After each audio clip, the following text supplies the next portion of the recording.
Nasrallah की मौत के बाद ईरान के supreme leader Ayatollah Ali Khamenei ने शुक्रवार को भाषण दिया।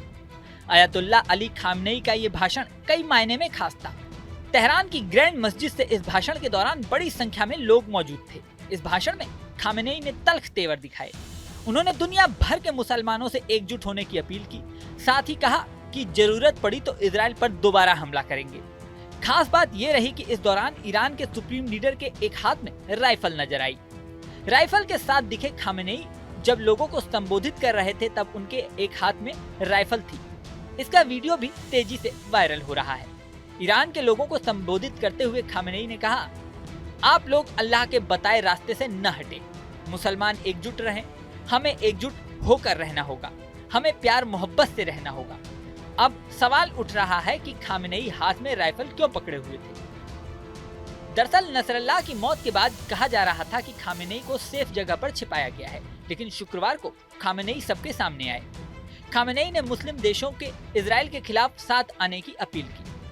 इस अपील के बाद ही ये बहस शुरू हो गई कि मुस्लिम देशों में कौन सा देश ईरान के साथ है और कौन सा इजराइल के साथ। क्या सभी मुस्लिम देश ईरान के साथ आएंगे?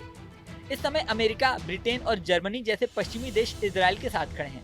इसके साथ ही अरब जगत का बहुत बड़ा नाम सऊदी अरब भी इजराइल के साथ खड़ा दिखाई दे रहा है। जॉर्डन भी फिलहाल इजराइल के साथ दिखाई दे रहा है। उसके इजराइल से अच्छे संबंध हैं। हालांकि एक समय था जब जॉर्डन भी इजराइल का दुश्मन था, लेकिन अब हालात बदल चुके हैं। दूसरी तरफ ईरान के समर्थन में एक्सिस ऑफ रेजिस्टेंस है। एक्सिस ऑफ रेजिस्टेंस में हिजबुल्लाह, हुती, हमास, सीरिया के मिलिशिया आदि हैं। ये सभी देश नहीं है, संगठन है। देशों की बात करें तो Oman, Bahrain, Qatar, UAE, Saudi Arab और खाड़ी के अन्य देश एक साथ हैं। ये लोग जीसीसी यानी गल्फ कोऑपरेशन काउंसिल में लेबनान की संप्रभुता का समर्थन कर चुके हैं। लेकिन जानकार मानते हैं कि क्षेत्र में जो संघर्ष चल रहा है उसमें अरब देश एंगेज नहीं होना चाहेंगे। मतलब वो मौखिक तौर पर तो समर्थन करेंगे, लेकिन लड़ाई में शामिल नहीं होंगे। अंतर्राष्ट्रीय मामलों के जानकार कमर आगा कहते हैं कि मुझे नहीं लगता कि संघर्ष में कोई भी अरब कंट्री एंगेज होना चाहती है। लेबनान की संप्रभुता का समर्थन करना एक अलग बात है और इजराइल का विरोध करना अलग। ये बातें अरब वर्ल्ड की मजबूरी है।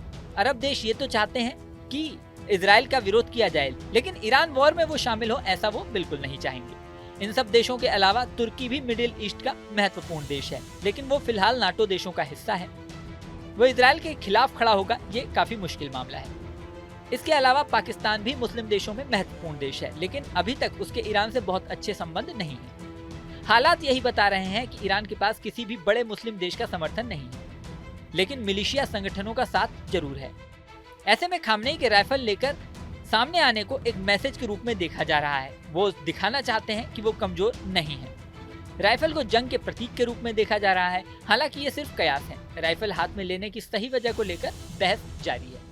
इस वीडियो में फिलहाल इतना ही। बने रहें न्यूज नेशन के डिजिटल प्लेटफॉर्म पर। न्यूज नेशन अब व्हाट्सएप पर। खबरों की ताजा अपडेट के लिए न्यूज नेशन के इस क्यूआर कोड को स्कैन करें।